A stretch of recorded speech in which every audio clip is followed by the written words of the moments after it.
Hello, everyone, and welcome to InnovaHealth Partners Talk Live. I am Tiffany Chenier, Manager of Investor Relations at InnovaHealth Partners, leading growth investors in the medical technology sector. Thank you for joining this conversation with John Fletcher and Lisa Granick, respectively Managing Partner and Senior Vice President at Fletcher Spaght, Dr. Toby Cosgrove, our Senior Advisor and Partner, and Tim Berkowitz, our President and CEO. Specifically about the impact that the COVID-19 era is having on our hospitals and the medical technology industry. Before we get started, let me say a few words about this webinar and provide some background. To budget your time, we believe this conversation should take about 45 minutes, including questions and answers. This webinar is being recorded, and we will provide you with the replay information after this event. Your participation implies your consent to our recording this webcast. The audience has been placed on mute to ensure audio quality. If you have a question, please type it into the chat box on your screen. We will endeavor to reply during the question and answer period at the end of this meeting. Much has happened in the past 5 months and even in the past 7 weeks since our last webinar, and we are very pleased to engage with you here, especially with the insight and perspective that John Fletcher, Lisa Granick, Dr. Cosgrove, and Tim Berkowitz will provide. Tim, may I turn it over to you?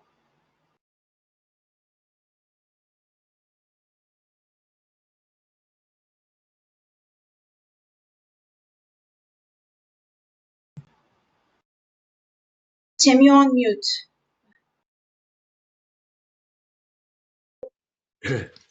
Thanks so much, Tiffany, and welcome everyone to InnovaHealth Talk Live today. Your global audience with attendees from the U.S., Europe, and Asia, and we're grateful for your presence here. So good morning and good afternoon and good evening to you all. Again, I'm Tim Berkowitz, President and CEO of InnovaHealth Partners. As Tiffany mentioned, I'm joined today by one of our senior partners, Dr. Toby Cosgrove. As many of you know, Toby is a renowned cardiovascular surgeon, as well as the former CEO of the Cleveland Clinic, where he was really the architect of the modern clinic that today is so highly ranked among medical centers around the world. We are also joined by John Fletcher and Lisa Granick, as Tiffany mentioned, who are the managing partner and senior vice president, respectively, of Fletcher Spaght. Fletcher Spaght and John and Lisa particularly have been important strategic advisors to us over the last 10 or 12 years. Their input's been very valuable to us and significant as we've evaluated investment opportunities and built our portfolios. We welcome them as important advisors and friends. I'm delighted to have them here today to discuss their recent survey of hospital CEOs and C-suite leadership on the impact of COVID-19 on hospital operations. They'll also review their expectations for the impact of the pandemic over the next 6 months, right into next year. Everyone on this call knows the effects of COVID-19 have been extraordinary on hospitals. U.S. hospitals have lost up to $1.4 billion a day during the depths of the pandemic, according to the American Hospital Association, as a result of an incredible demand for staff and resources, and of course, revenue declines from elective procedures. However, we're also witnessing how hospitals and medical technology companies are rising to the challenge and seizing the moment to adapt their business practices and models. So since the very challenging weeks of March and April, we've seen some clear signs of recovery and, as I've said, opportunities to innovate. And while parts of our country, specifically the South and Southwest and California, are seeing a resurgence of the virus, hospitals are evolving to this new normal. And we've observed particularly how hospitals are learning to address the needs of patients, COVID patients, more effectively, and also accommodate what had been deferred elective surgeries, and in doing so, looking for and finding new ways to collaborate with medical technology companies. So, as we've said, we're here today to examine the clinical, economic, and supplier impact of COVID-19 on hospitals and our expectations for a rebound in surgical volume that is clearly underway. Further, we'll discuss novel opportunities for medical technology companies to evolve their business strategies and better serve the needs of hospitals, surgeons, and most importantly, patients. Let me now turn it over to Lisa of Fletcher Spaght, who will describe this recent survey. Thank you, Tim. And welcome, everybody. I will jump into this. I have some selected slides from our study. So thank you for introducing us, Tim. I'll just say, in addition to that, FSI has been around since 1983. We've done thousands of projects with healthcare and healthcare-related technology companies, and we're always working on growth strategies. So we are often speaking with the market, in this case, the hospitals and the surgeons. And we ran this study surveying the hospital C-suite and senior executives to share it with our friends and clients. And, it was extraordinary. We got 100 respondents in the C-suite. It was a quantitative survey. We had as a requirement that these hospitals have a minimum of 200 beds. In fact, the median was quite a bit bigger at 400.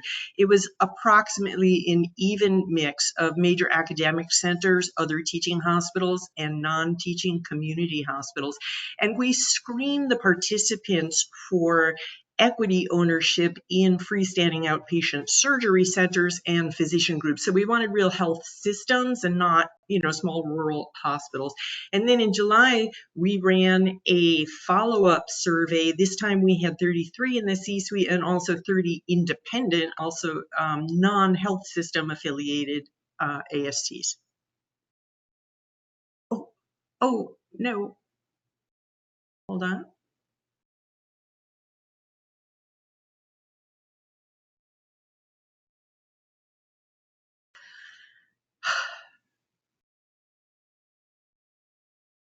I apologize for that glitch. That was my fault.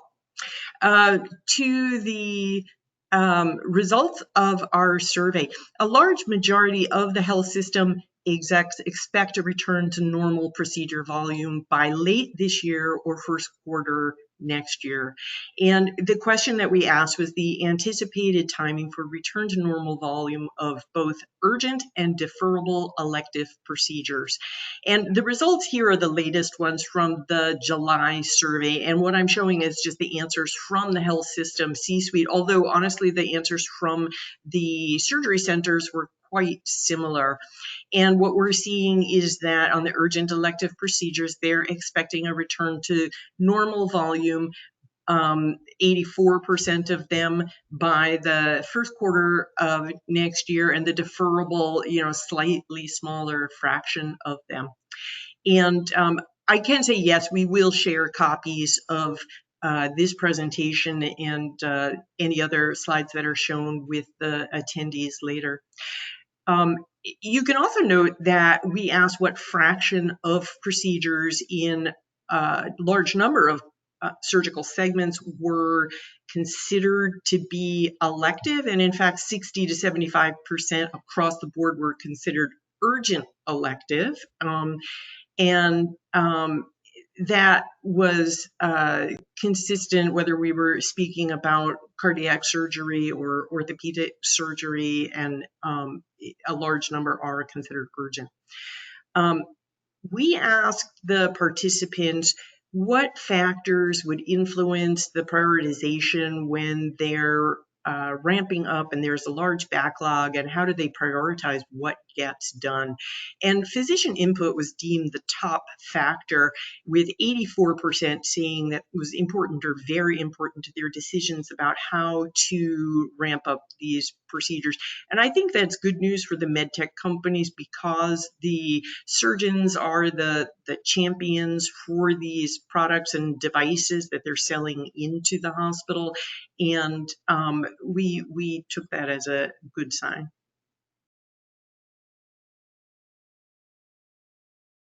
We know that everybody who participated in our study also has ambulatory surgery centers as part of their system. And we asked them what strategies they'd be using to manage the backlog of elective procedures. And what you see, the top items that they were given a choice of, expanding the OR hours was the top way that they're going to get through the backlog, but also quickly followed by increasing the volume of procedures that are done at the ASC, and also the types of procedures that are done at the ASC. And you see in those categories, 80% are saying, or more are saying, that they're going to do that. They'll increase the use of the ASC and the types of procedures done there. And then we asked them separately how likely they would be to move additional procedures that are appropriate into the office, probably from the ASC setting. And 60% reported that they would probably or definitely be seeking to move some ASC-based procedures to the office setting. And we are always interested in what our clients, the medtech companies, can do working with these systems to support that and be helpful, and you know, in doing so, improve their relationship with their customers.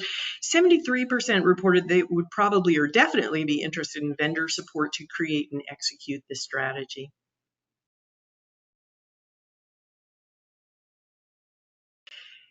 In our follow-up survey in July, we did ask the hospital people again how many are using ASCs as a way to address the backlog. And this time it was a yes-no question, and 61% said yes, they are shifting procedures to the ASCs to get through the backlog. Of the people who said yes to that, we asked whether that was, in some cases, at the cost of profitability of those procedures. And in fact, a majority said it was. So 60% said yes, but 35% maybe more mindful, and either those procedures that they're moving are not less profitable in the ASC, or they're not moving the ones that would be less profitable in the ASC. This slide has a lot of information on it, but of course we're concerned about the hospital budgets and how that impacts the purchasing. So most health systems that we surveyed, and this was from the 100 participant survey in late spring, and most of them reported a 20 to 40% reduction in capital budgets for medical devices and equipment in the second half of 2020. So medtech companies will need to work with alternate payment models. For example, a greater portion of the revenue from per procedure, would be on the per procedure consumables, increased use of leasing, and acceptance of deferred payment for the equipment. We asked an open question as to which categories of capital expenditures would be delayed, and this was open, and 40% of them named imaging equipment. That was the largest category. And also quite a few other categories were mentioned. But I can say that despite the fact that they said that 40% of them said imaging equipment is affected, we also asked another question, I don't have the full graphic on it, about how many of them are in fact still intending to purchase imaging equipment in the next year, and another 40% reported that. So we shouldn't swoon completely when we see these answers, in addition to the ones who say that they're not purchasing. A substantial number are still purchasing imaging equipment. Health systems do value the partnerships with medical product companies, and we asked whether any of these strategies that are listed here would be useful to them collaborating with the medical device companies to help restart elective procedures. So what rose to the top of the list is not a surprise, the implementation of patient telehealth support, with 80% telling us that it would be valuable or very valuable for them to collaborate with their medtech vendors on putting that in place and improving it. Adoption of new technologies, similarly, about 80% telling us that they're looking for vendor support in doing that. And, some of across the board, people want help on all these strategies. I think the hospitals have always worked closely with their vendors, and, the vendors should take into account this eagerness to have support when they are selling in the COVID environment. We were concerned that there would be some hospitals who may not want the salespeople to come, or may not be in a position to be evaluating new products during the COVID times. It was interesting for us to see that 87% of the C-suite reported that they continue to evaluate new medical devices.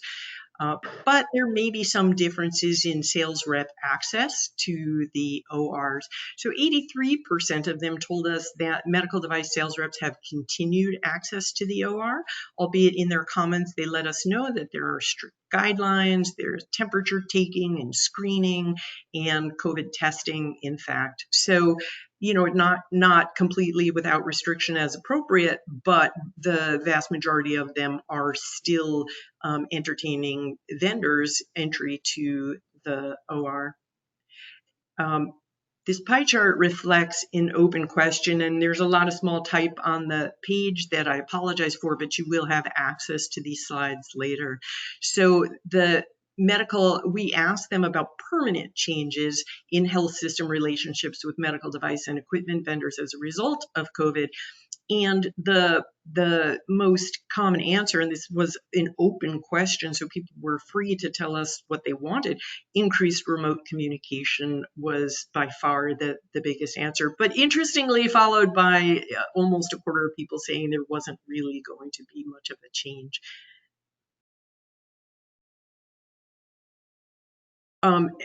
Relative to some of the new technologies that are being put in place. So 70 to 80% of health system executives report that clinical staff are satisfied using telehealth to manage, and both perisurgical and non-surgical.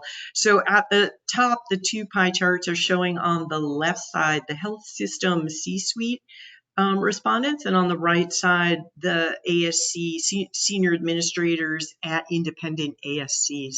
And it's in answer to the question of what is the clinical staff overall level of satisfaction using telehealth to manage the pre and post-surgical patients.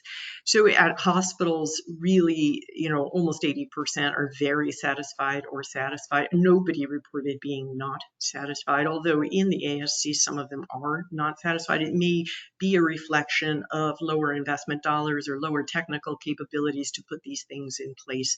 So there's a small minority there that's really not satisfied, or maybe under-satisfied. And so I think there's still opportunity there. We also asked the hospital staff about the clinical staff's overall level of satisfaction using telehealth to manage non-surgical patients, and it's quite interesting to see just how satisfied they are. So 24% were really very satisfied, 48% satisfied. And so we asked them about use of that and investment in that area as well.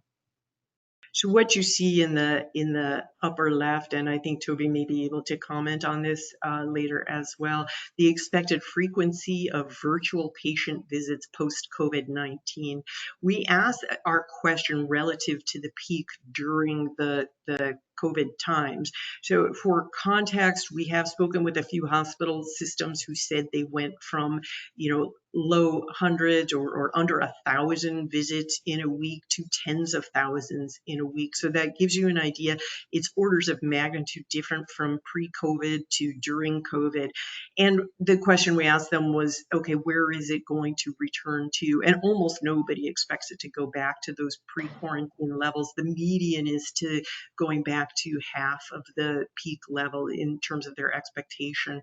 On the upper right, you see a pie chart where we asked the hospital C-suite what they believe will happen with payers moving for permanent reimbursement of telehealth visits. And the vast majority believes that that is a reality, that probably or definitely the payers will be reimbursing telehealth visits for the foreseeable future. We also asked them the likelihood of their investment in some of these areas, and you see across the board what they told us was they are probably or definitely investing in technology, in telehealth and digital health programs for ensuring that this continues to go well. So for virtual patient appointments, secure communication, really every area that we asked about was impressive how many people are intending to invest in that area. So that was my last slide.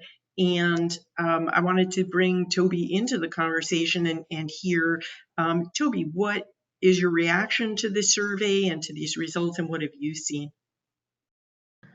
Lisa, thank you very much. I think you have hit on a lot of important points. Let me just start by emphasizing the magnitude of the problem that hospitals are facing from a financial standpoint. Tim, off the start, talked about $1.4 billion a day in hospital losses across the country.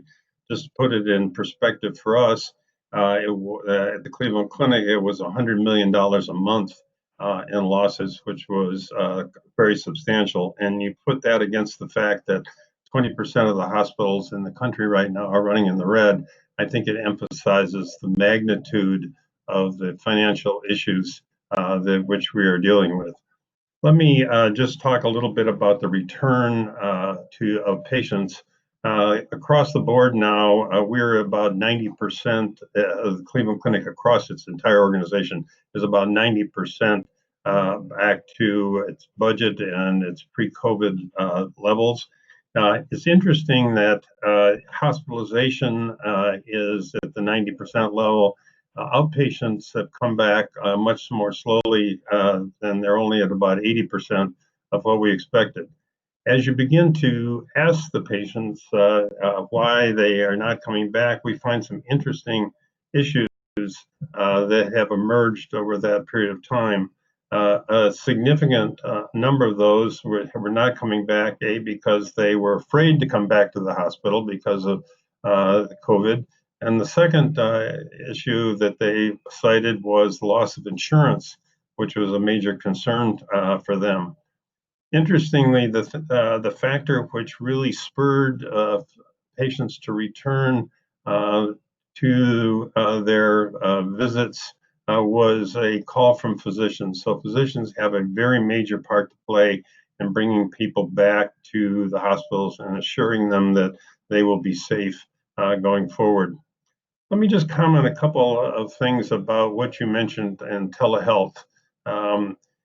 Prior to the onset of COVID, and in spite of the fact that yours truly pushed the incidence of telehealth very, very hard during that time, we've gotten up to a grand total of 2% of our visits were telehealth visits.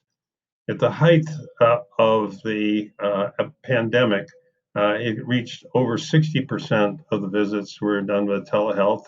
It is now slid back to about 26% of the visits are telehealth, and I suspect it will continue to slide further. Interestingly, there are a couple of areas which are very, very strongly using telehealth, and that is diabetes, where 94% of diabetics were managed during the pandemic using telehealth. And increasingly, mental health and neurologic diseases have had a major use of telehealth during this time, and they have been one of the major neurologic diseases, have been one of the major users in our institution before COVID.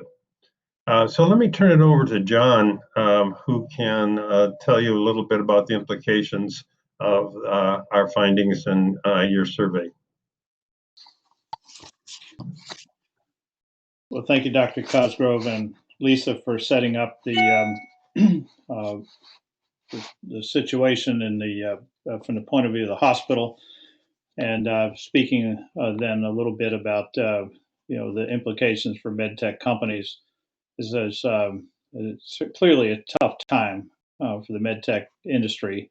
The hospitals, the focus, but it's also the center of the entire healthcare system, and as they worked heroically to take care of patients with COVID-19, they also had to put off dealing with many other patients in the interest of their safety, and that led to numerous consequences, as we've heard. Elective procedures postponed, and significant reduction generally in patient engagements of all types. Revenue and profitability suffered, and medtech companies followed. Many reporting in Q2 that their U.S. revenues were down, some 40%, 60%, as much as 80% that I've heard from representative companies. And while COVID-19 will persist, we see some progress. There is now and will be hospitals and their infrastructure, including their ASCs, and physician practices that are pushing to regain the traditional volume levels. They need to do that for certainly the health of the communities they serve, and they also need to do that to stem the financial problems that they've been experiencing. So that push is a positive or a tailwind for the medtech companies. And selling to the hospitals and ASCs, I think now one should consider the current needs of your customers. They may be different, and in many cases they are different. And planning to maximize your Q3, Q4, and thinking about the plan for 2021, one might consider some of the following. There's quite a bit of difference in the as you think about what individual hospitals are doing with COVID-19, their census, what it is, and that varies across the country, but it also varies even within states that may seem to have lower incidence currently or higher incidence. It's the same is true for hospitals as you go across those states. And their financial health and wherewithal varies significantly. So all customers will not be created equal for the medtech industry as companies work to regain some of the volume lost earlier this year. Your sales force may want to call on all customers equally, and or their top customers with intensive efforts, depending on the variabilities you get across the sales force. But for many, it's been helpful to provide the sales force with intelligence regarding what type of new business prospect they are today, and so that a clear program of account prioritization might help companies to recover the business in a time when speed to regaining the new business might be more important than what appears to be the nominal volume of that new business, because some of the hospitals will be able to react to sales initiatives more quickly than others. So which customers in wave 1, 2, 3 of your rebound efforts are going to be most receptive, and finding that out, thinking about that, making it clear to the sales force, I think could facilitate your own recovery. With hospitals suffering financially, medtech companies should consider how best to create a win-win relationship, even more than has been the case perhaps, and get more business while making it easier for the hospital. Specific strategies might include things you've heard about, like value-based pricing. It might include providing more than one pricing model and allowing the hospital to select the one that's best for you. Offering better terms, of course, or increasing the services that you provide along with your products, or the levels of those services that you provide. Perhaps overall, thinking about re-engineering the manner, or the philosophy at least, with which you go to market and have more of a partnering mindset with your hospital versus perhaps more of a traditional transactional mindset. Whatever you do, I think it's important to think about the competitive positioning that you have relative to those that also want your business, and we've always needed a strong clinical value proposition, and that's fundamental to having a success, of course. But now that's hard to change in the short term. But the economic value proposition that you offer your customers in the context of their current needs can be something that gives you a significant advantage. And then just two more: the sales force. It's always a big spend in medtech, and they are heavily restricted relative to hospital visits. You're always asking, or most medtech companies are always asking, is there a better business model for selling direct? And in the long term, sure, that can be considered. In the short term, how might you maximize the leverage of that sales force spend in the context of not having the customer access that they've traditionally used? And that's going to involve virtual selling, some of which is already going on. But now, perhaps when we see it extending in its time frame duration, then thinking about the tools, the training, the approaches that could be incorporated and embodied in that virtual selling, and virtual product demos, virtual product procedure training, etc., is going to be the order of the day. Must always be cognizant as well as relative to the strategy changes and tactical changes that your competitors are making.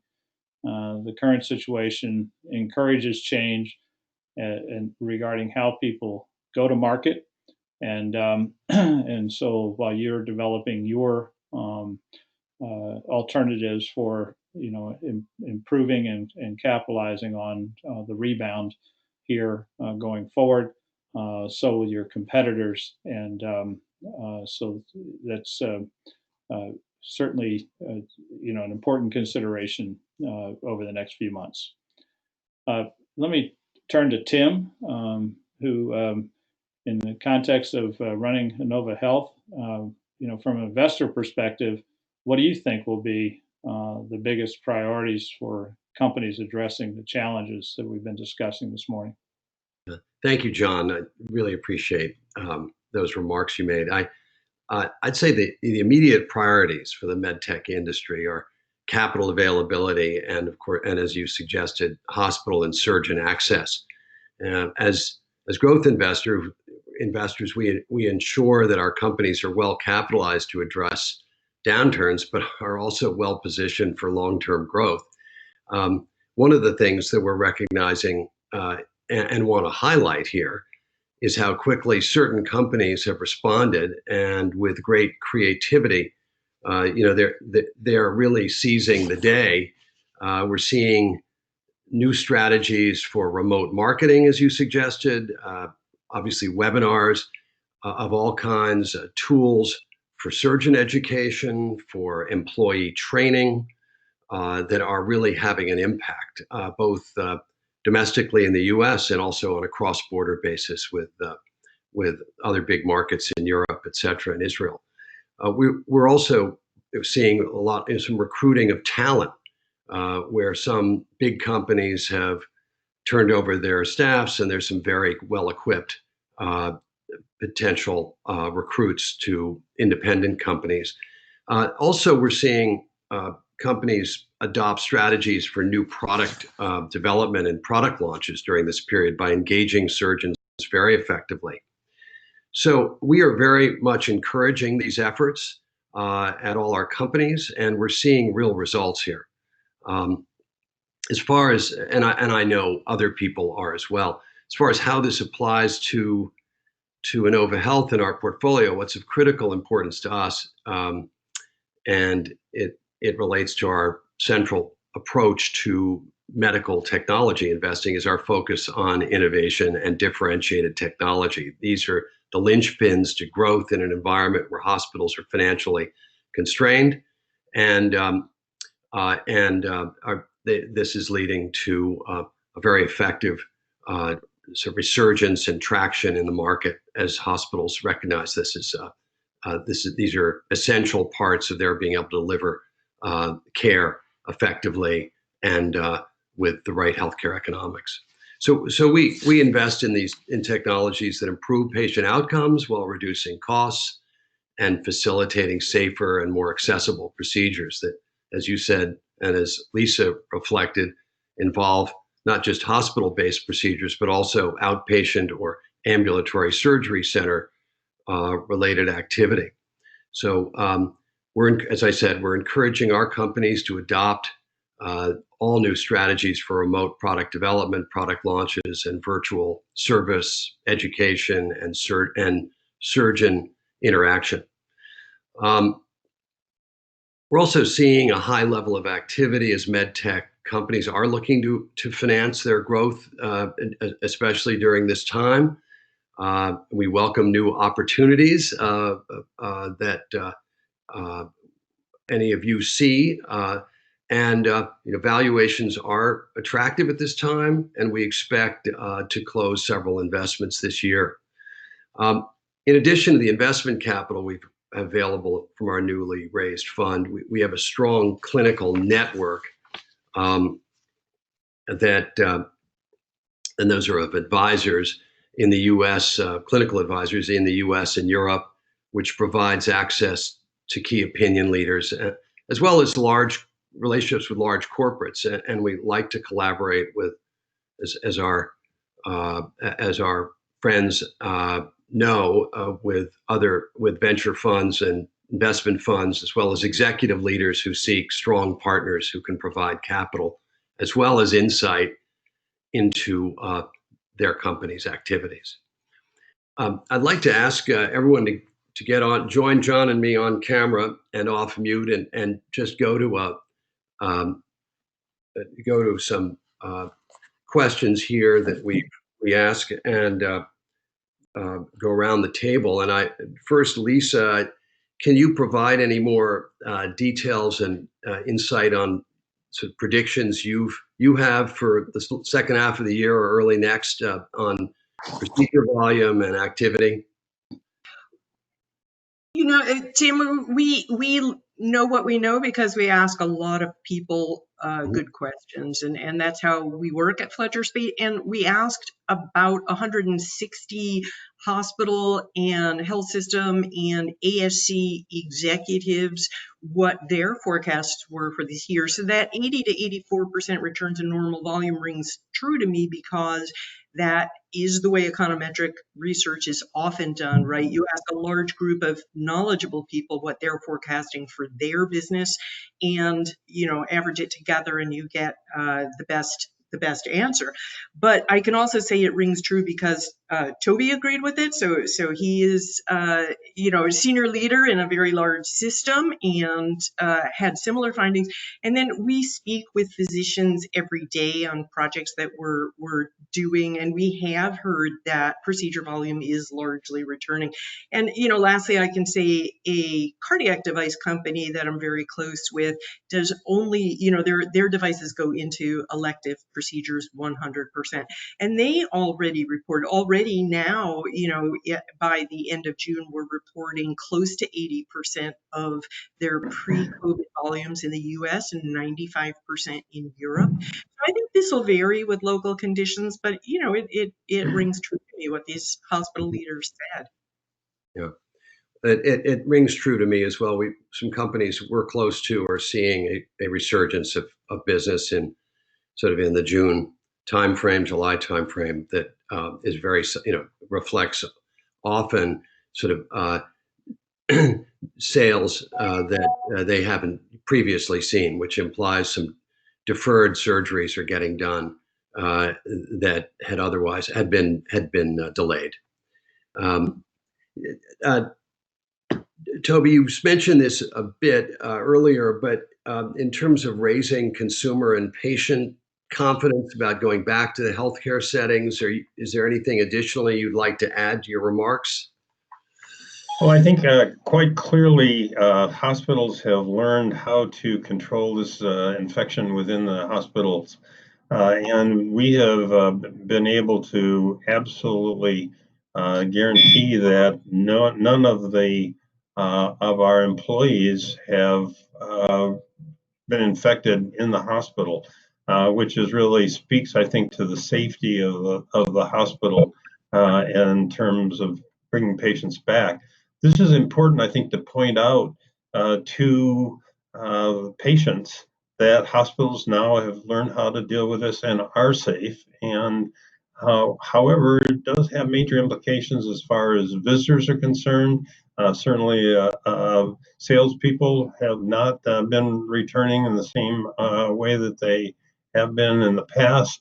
And I think that's going to go on for a period of time until we learn how to keep everybody safe who's coming in from the outside, whether it's families who are visiting or parents who have children in the hospital, et cetera. So it is important that the word gets out that hospitals have learned how to deal with this and are safe. And there are a number of ways to do it. I think the most important way to do it, as I mentioned earlier, is for physicians to take the leadership in getting the word out to their patients and to the general public that hospitals are safe places now. Great. Toby, continuing on that theme, have there been any documented cases of surgical patients contracting COVID while in the care of the clinic? Happily, no. And none of our employees our caregivers have been infected either in the hospital. You mentioned that there's increased use of telehealth in areas like diabetes and behavioral health. Is that a net increase in interactions from pre-COVID? Like I'm thinking, is it better care than they even got pre-COVID? And will there be net increased revenue for the system? Well, the revenue question, I think, is an open question at this point. I think most people predict that they're going to be reimbursed. But I mean, really, I don't think there's any reason for patients to be generally coming back to get their blood sugar checked at the hospital. I doubt that there's any reason for most patients to be coming back to get their blood pressure checked. And I think they're going to wind up getting better care by having more frequent monitoring of their glucose or their blood pressure than they have in the past. And the patient satisfaction is incredible and much higher than it is coming to the hospital. And I think there's all kinds of other things that you can begin to manage that way. I mean, dermatology sticks out as an absolute huge opportunity. And think about what this does in terms of patient convenience, not having to go to the hospital, not having to park, not have to sit in the waiting room, not have to go into exam room, and the appointments are on time. Yeah, interesting. We received a question from outside, and you mentioned that the physicians stepping in to speak with the patients was an important factor. And the question that we received are physicians able to communicate to patients how, in fact, despite the fact that these are elective procedures, that there is some urgency, and how does telehealth play a role in that process? Well, what we found is, and we learned this from our hospitals in Florida, the physicians called up people who were scheduled and who'd been postponed and said, we're ready for you. Come back in now, and the place is safe. And that brought patients back in, and so that was adopted by the Cleveland Clinic across the entire organization. And 90% of the deferred procedures came back, and things like colonoscopies, as I mentioned, people were not so anxious to come back. I can't imagine why, but they postponed their colonoscopies. Hopefully they'll get them done soon. Now we have some questions coming in, so I'm reading them. And one question, Toby, is whether during this COVID time, in order to facilitate increased use of telehealth, I think some regulations have been weakened or put aside for now. So the question is whether this is going to be a permanent change. So thinking of HIPAA compliance and encryption and data security and things like that, do you think that that's permanent, or do you think in fact that the regulatory environment is going to sharpen up again and we'll have the same strong rules we had? I don't think you can put the genie back on the bottle. No, the potential for telehealth is now recognized, everywhere. I think the government has stepped forward, particularly with Medicare and reimbursement from this. I think the payers are following along, so I think payment is going to be there. Hopefully, regulations, including practicing across state lines, et cetera, are going to change over time, as they have during this particular crisis. I think this has been a game changer for telehealth and hopefully for the delivery of medicine. Mm-hmm. Okay. John, I wanted to ask you also. John, let me ask you. You talked about partnership. How can really hospitals partner other than financially with hospitals and physicians? Well, it's a great question, and I deserve the question since I mentioned partnering. I think that what I would, in the context I was contemplating, was moving from what I'd call the traditional transactional relationship to one that's collaborating against a shared challenge, and the rebounding of COVID-19, and I'm informed by other industries that do that as a regular matter. Perhaps, or certainly an example, early on, decades ago, when the automotive industry realized it couldn't just treat suppliers at arm's length, that they had to be joint planners and joint designers and joint developers. And I think it's time for the medtech industry perhaps to do that. Effectively, we do that in the product development phase, working closely with physicians and the like. It's now needed in the rebound phase, in the sort of business phase. And a simple example might be discussing, should we create a consignment relationship for our products where we hadn't done it before, so they'd be readily available, because you don't know exactly what the volumes will be as people work through the backlog, and there's no upfront purchase required then. There could be many other examples. I think the thing to do is really to sit down in a planning meeting with not just purchasing, but the others in the hospital, depending on what type of med tech company you are, would define who those would be, and discuss the customer's relationships and their needs now, and how a company might address those needs, solve those needs, or at least alleviate those needs somewhat. Toby, I have a question now, whether the field clinical people from the medtech vendors are being allowed the same access to the OR as before, because a lot of our clients are providing those people as part of the product and service they provide, and they perform a real function during procedures. Is that being done via telehealth, or do those team members still have access? Well, I think it's very variable across hospitals. We've tried to reduce the number of visitors to the hospital enormously, and I think that's included a number of the techs that are the salespeople that go into the operating room along the way. I think this opens up the possibility of using telehealth for vendors, frankly, to move into the operating room, to take a whole new approach, which would certainly make it more efficient and more cost effective for vendors. Okay.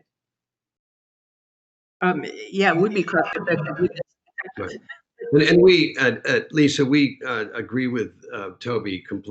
We're completely aligned with Toby's view. We're seeing a lot of hospitals respond to the needs of surgeons to have vendor reps come into the hospital, but on a obviously case by case basis and a restricted basis from a time standpoint and with the with the testing that you mentioned earlier.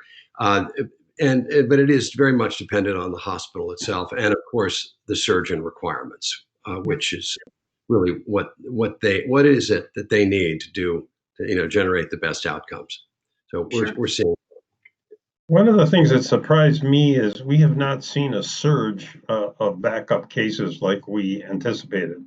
And I think a lot of that depends on the fact that you need to go to see either a primary health physician or get a scheduled case, and all that has been cut off. So the feeders particularly for surgical procedures has been limited. And so there may be a surge in the future, but it hasn't been anything like I would have anticipated it would have been once the gates were open. John, what are you hearing or seeing among medtech companies in maintaining sort of clinical support remotely? I mean, I'm seeing, as I've said, quite a bit of remote support from the point of view of surgeon training, and on a case-by-case basis, hospitals are giving access to the medtech reps. Is there any other insight you've seen from the market? Be interested from your perspective. I think the answer is no so far. With the broad restrictions in place, the sales force has been working to maintain telephonic relationships with their customers, trying to engage them, as you say, in education, training, et cetera, while the physicians have more time not doing procedures. Right. For the most part, it's kind of it's a decent and well-intended kind of holding pattern where they're improvising, to be virtual and still maintain the relationships. I think we need to move to the advanced virtual phase, and because the time frame for returning to normal is too long, and continuing as is, or rethinking that it will return to the way it was is probably unrealistic. And I think for many companies now are starting to, begin to redefine how they should go forward with better tools, better training, and the like, and keeping and thinking about it themselves, but also then working with physicians and administrators and the like within their customer organizations to make the most of it going forward. And I think there will be some significant changes by the most innovative companies, and I think the customers are looking for that.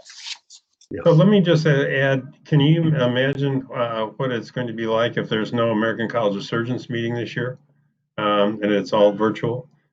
This requires, or any one of the specialties that you can think of, this requires a whole new set of thinking about how you're going to sell, how you're going to meet, how you're going to get new information out about products.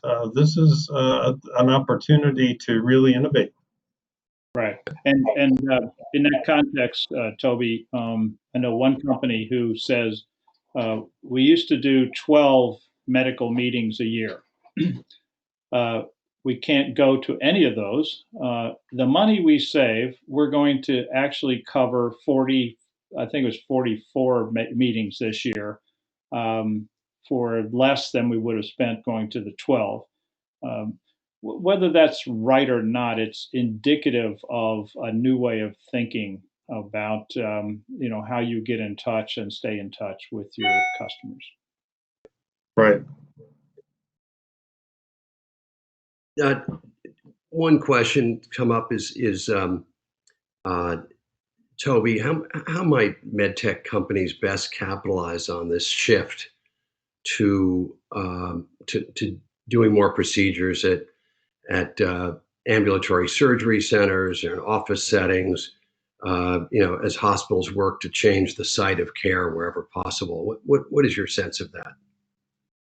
Well, obviously, I think they have to be procedures got to be less invasive, and as procedures get less and less invasive, that's going to move them out of hospital. I mean, let's look at knee replacements as a great example.